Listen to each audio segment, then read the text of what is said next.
All India Congress Committee General Secretary and in charge of Assam, Jitendra Singh, on Monday, addressing a press conference in Silchar, said that Barak Valley has been kept deprived and underdeveloped by the ruling BJP in Assam.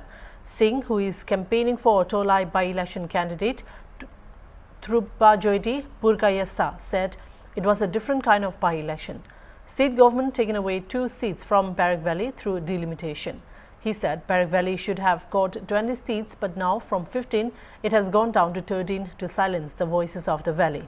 Also, there is no cabinet minister from Barak Valley. He said step-motherly treatment is being given to this region. Youths of this region are not given jobs. Tea garden laborers of Brahmaputra Valley are paid higher than Barak Valley. He also reminded that BJP's VP of Gacha district, Amiyo Kanti Das, had himself said the candidate from Tolai for BJP is a Bangladeshi. मैं ये निवेदन आप समूह के सामने करना चाहता हूं कि जो हाल में चुनाव हो रहा है, 5 जगह पर बाई इलेक्शन चल रहा है और बहुत ही एक विकट परिस्थितियों के अंदर ये चुनाव हो रहा है। आसाम के लिए और बराक वैली के लिए एक बहुत अलग तरह का चुनाव चल रहा है। 1.5 साल का चुनाव है और इस 1.5 साल के अंदर जनता जो इस चुनाव के जो मुद्दे हैं, मुख्य मुद्दे बने हैं, वो ये बने हैं कि भारतीय जनता पार्टी की सरकार, जिसके मुख्यमंत्री हिमंता बिस्वा शर्मा जी हैं, और भारतीय जनता पार्टी का जो वादे थे, जो उनने बराक वैली ही नहीं लेकिन पूरे असम के लिए जो वादे करे थे, जो आश्वासन दिए थे, जो इनका घोषणा पत्र था, उस सबों पर ये फेल हो चुके हैं। और खास तौर से आज हम आपके बीच में हाजिर हुए हैं। धौलाई के चुनाव के अंदर आज प्रचार है हमारा। जहां तक हमारी बराक वैली की बात आती है कि जो हक बराक वैली को मिलना चाहिए था, वो हक अभी तक नहीं मिल पाया।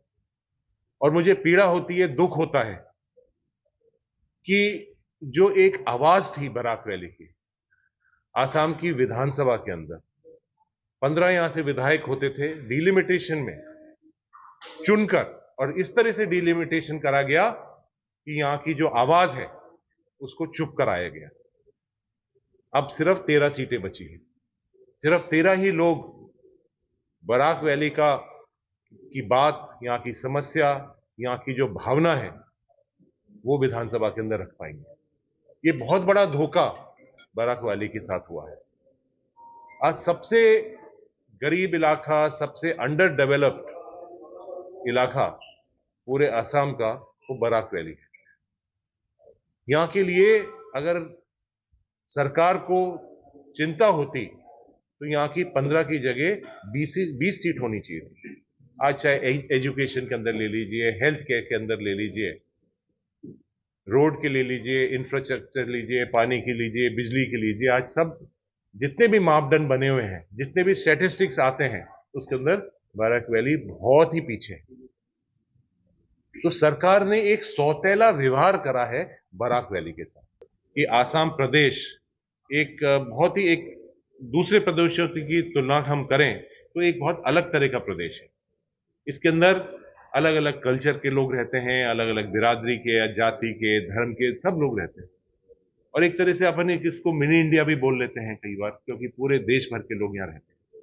बराक वैली का कल्चर अलग है, हमारे बीटीआर क्षेत्र का कल्चर अलग है, ट्राइबल कल्चर यहां अलग है, होम किंगडम जो हमारा ऊपर असम का था उसका कल्चर अलग है, चाय बागान का कल्चर अलग है। आसाम अकॉर्ड के क्लॉज 6 उस कल्चर को प्रोटेक्ट करने की बात है, लेकिन बराक वैली का कल्चर कौन इसको रक्षा करेगा, कौन उसकी सुरक्षा करेगा, ये एक बहुत बड़ा सवाल हमारे पूरे बराक वैली के अंदर, हर बराक वैली का जो निवासी है उसके दिल के अंदर, दिमाग के अंदर एक टीस है, एक दर्द है।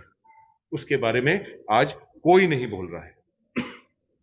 इसके साथ साथ मैं ये भी निवेदन करना चाहूंगा कि जो एक मैंने बात रखी थी कि जो एक सौतेला व्यवहार हो रहा है चाय बागानों के साथ, जो हमारे दूसरी तरफ के चाय बागान हैं, उनको 251 रुपए भी मिल रहे हैं, 280 रुपए भी मिल रहे हैं, लेकिन जो बराक वैली है, जो चाय वर्कर हैं, उनको 180 रुपए से 190 रुपए से लेकर और 230 रुपए तक ही मिलते हैं। तो ये दो तरह का एक ही प्रदेश के अंदर दो अलग अलग वेजेस कैसे हो सकते हैं?